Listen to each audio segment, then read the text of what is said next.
অলির গল্পের দুনিয়ায় আপনাদের স্বাগত। আজকে আপনারা শুনবেন শরদিন্দু বন্দ্যোপাধ্যায়ের লেখা স্বর্গের বিচার। আমি স্বর্গে গিয়াছিলাম। বন্ধুগণ শুনিয়া হয়তো অবিশ্বাসের অট্টহাস্য করিতেছেন, ভাবিতেছেন তাহাদের ছাড়িয়া অন্যত্র যাওয়া আমার পক্ষে অসম্ভব। কিন্তু যাহারা আমার অন্তরঙ্গ বন্ধু নন, তাহাদের একথা বিশ্বাস করিতে বিশেষ বেগ পাইতে হইবে না। আমি যে ধার্মিক এবং সত্যনিষ্ঠ লোক, একথা সাধারণ্যে প্রকাশ হইয়া পড়িয়াছে।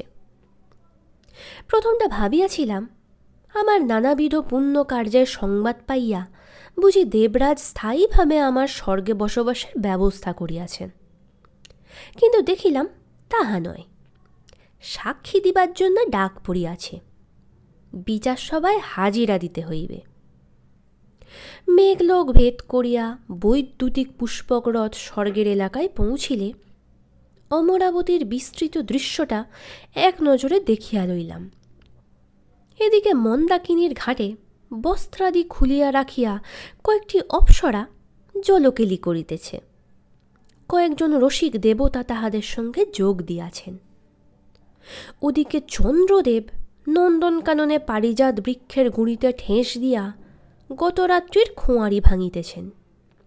পাশে সুধা ভৃঙ্গার পড়িয়া আছে। দুইজন দেবদূত তাহাকে স্থানান্তরিত করার জন্য ধস্তাধস্তি করিতেছে, কিন্তু তিনি নড়িতেছেন না। কেশিন সুচিক্কণ মাথাটি নাড়িতে নাড়িতে কেবলই ফিফি হাসিতেছেন। এইসব মনোরম দৃশ্য অতিক্রম করিয়া পুষ্পকরথ বিচার গৃহের সিংহদ্বারে উপনীত হইল। একটি স্বর্গীয় বটবৃক্ষতলে বহু আসামি, ফরিয়াদি, সাক্ষী, পেয়াদা জমা হইয়াছে। একটি ষণ্ডাগছের যমদূত আমাকে খপ করিয়া ধরিয়া বিচার মণ্ডপে হাজির করিল এবং মুহূর্ত মধ্যে হলফ পড়াইয়া কাঠগড়ায় তুলিয়া দিয়া আবার অন্তরিত হইল। দেখিলাম সম্মুখেই উচ্চ আসনে দণ্ডধারী যমরাজ বসিয়া আছেন। তাহার নিম্নে পেশকার চিত্রগুপ্ত একরাশ নথিপত্র লইয়া নাড়াচাড়া করিতেছে। তারপর অদূরে অপর একটি কাঠগড়ায় আসামির উপর নজর পড়িল। আরে, এ যে হতভাগা ক্যাবলা! 3 দিন আগে তাহার ফাঁসি হইয়া গিয়াছে। ক্যাবলাকে আমি বাল্যাবধি চিনি। তাহার জীবন বৃত্তান্ত কিছুই আমার অজানা নয়। সে যে কত বড় নরাধম, তাহা বোধহয় যমরাজ স্থির করিতে পারিতেছেন না। তাই আমাকে তলব হইয়াছে। ক্যাবলা রৌরব নরকে যাইবার যোগ্য, অথবা কেবলমাত্র কুম্ভীপাক পর্যন্ত গিয়াই নিষ্কৃতি পাইতে পারে, ইহাই সম্ভবত বিচার্য বিষয়। যমরাজ প্রচণ্ড স্বরে জিজ্ঞাসা করিলেন, তুমি ক্যাবলাকে চেনো?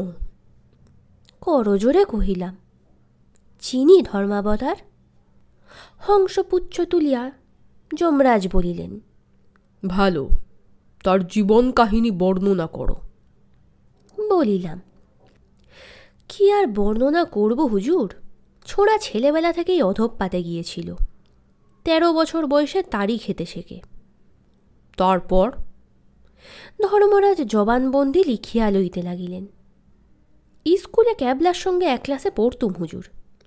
ক্যাবলার মতো পাজি বজ্জাত ছেলে স্কুলে আর একটিও ছিল না। লেখাপড়া একদম করতো না, স্রেফ শয়তানি করে বেড়াত। গাঁয়ের জমিদার বাবুর উপর তার ভীষণ আক্রোশ ছিল। তার পোষা হাঁসের ডিম চুরি করে এনে পুকুর পাড়ে সেদ্ধ করে খেত। তার পুকুর থেকে মাছ চুরি করে ভিন গায়ে বিক্রি করে আসত। আমরা মানা করলে বলতো, জমিদার তো চোর, তার উপর বাটপাড়ি করলে দোষ নেই। একদিন জমিদারের তালগাছ থেকে ভাঁড় নামিয়ে একাই ভাঁড় সাবার করে দিলে। তারপর টলতে টলতে স্কুলে এসে হাজির হলো। ক্লাসে পণ্ডিত মশাই তখন একটু ঝিমিয়ে পড়েছিলেন। ক্যাবলা ঘরে ঢুকেই তার মাথায় বমি করে দিলে। দেখিলাম। যমরাজের ভয়ঙ্কর গোঁফজোড়া হঠাৎ রোমাঞ্চিত হইয়া উঠিয়াছে।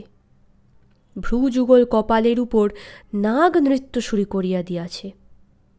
যমরাজ ক্যাবলার উপর কুপিত হইয়াছেন অথবা হাসি চাপিবার চেষ্টা করিতেছেন ঠিক বুঝিতে পারিলাম না। তিনি মুখখানাকে বিকট রকম কুঞ্চিত করিয়া বলিলেন, তারপর সংক্ষেপে বলো। সংক্ষেপেই বলছি ধর্মাবতার।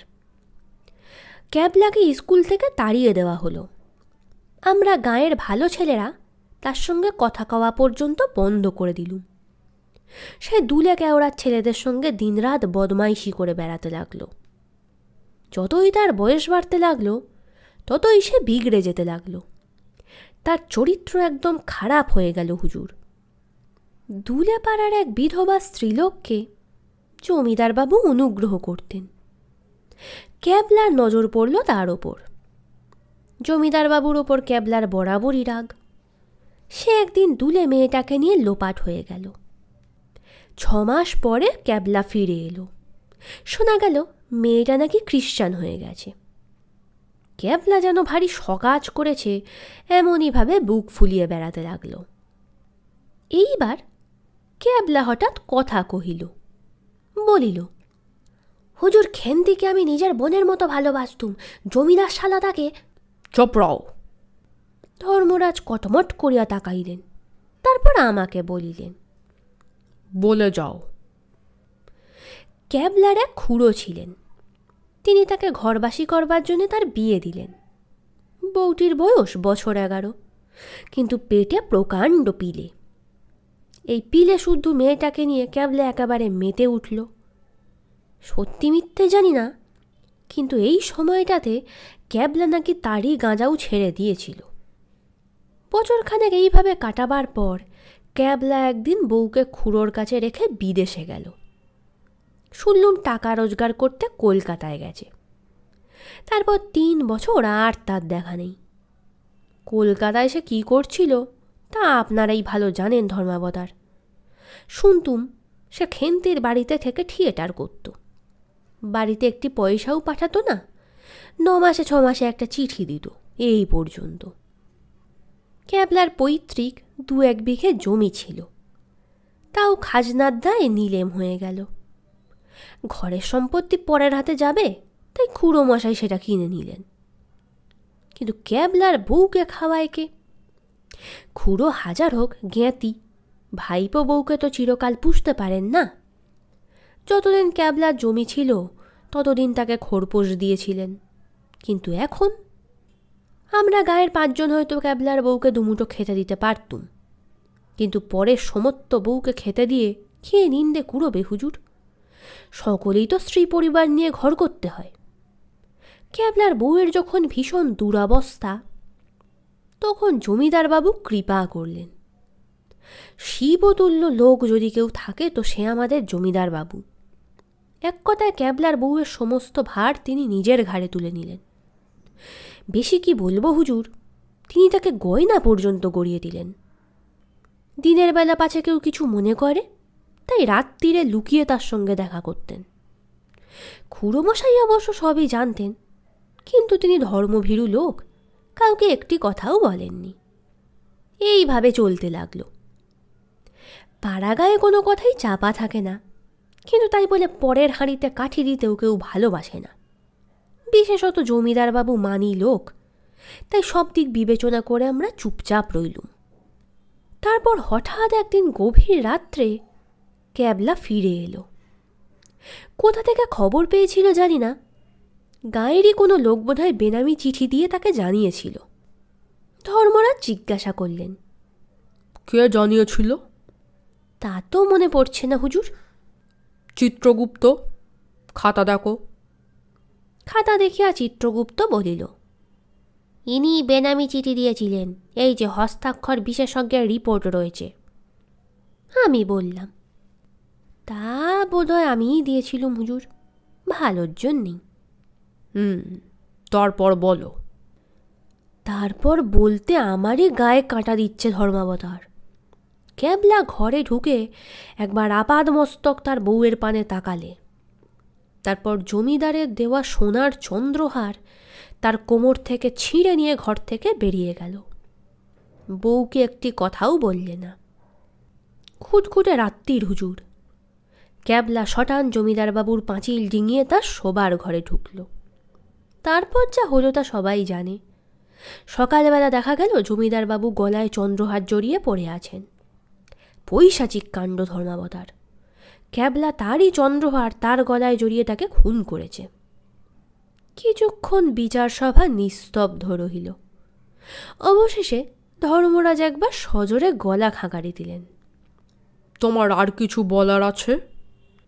আর কি বলবো হুজুর, আদালতে ক্যাবলার বিচার হলো, আমরা সবাই সাক্ষী দিলুম। ক্যাবলা কিন্তু এক নাগাড়ে মিথ্যে কথা বলে চলল। বললে তার স্ত্রী একেবারে সতীসাধ্যী, জমিদার তার জমি নিলেম করিয়ে নিয়েছিল বলেই সে তাকে খুন করেছে। আমরা যতই বলি বউয়ের পেটে ছেলে এলো কোত্থেকে, সে ততই বলে ছেলে নয় পিলে। এত বড় পাষণ্ড ক্যাবলাটা, ফাঁসি কাটে ঝুলে পড়ল, তবু সত্যি কথা মানলে না। হুজুর, ক্যাবলার যদি ধর্মজ্ঞান থাকতো তাহলে সে স্ত্রীকে ত্যাগ করে আবার বিয়ে করত। এমন তো কতই হচ্ছে, নরহত্যা করবার কি দরকার ছিল? কিন্তু আগেই বলেছি, জমিদার বাবুর উপর তার ছেলেবেলা থেকে রাগ ছিল। ধর্মরাজ হঠাৎ গর্জন ছাড়িলেন। আসামি খালাস। আমি হতভম্ব হইয়া গেলাম। প্রভু, ধর্মাবতার, এ কি বলছেন? ক্যাবলা যদি মুক্তি পায় সমাজ টিকবে কি করে? ধর্মরাজ তাহার জ্বলন্ত চক্ষু আমার দিকে ফিরাইলেন, বাঘের মতো চাপা গর্জনে বলিলেন, আর তুমি তুমি ধর্মরাজ্যের চক্ষু হইতে অসহ্য আলোর রক্তশিখা বাহির হইয়া আমার চক্ষুকে বিদ্ধ করিতে লাগিল। মনে হইল আগুনের দুইটা শূল আমার মস্তিষ্কে প্রবেশ করিতেছে। ঘুম ভাঙিয়া গেল। দেখিলাম সকালবেলার এক ঝলক রাঙা রৌদ্র জানালা দিয়া প্রবেশ করিয়া আমার চোখে পড়িয়াছে। গল্পটি ভালো লেগে থাকলে ভিডিওটিতে একটি লাইক করতে ভুলবেন না এবং বাংলা সাহিত্যের আরও গল্প শোনার জন্য চ্যানেলটি সাবস্ক্রাইব করে দেবেন।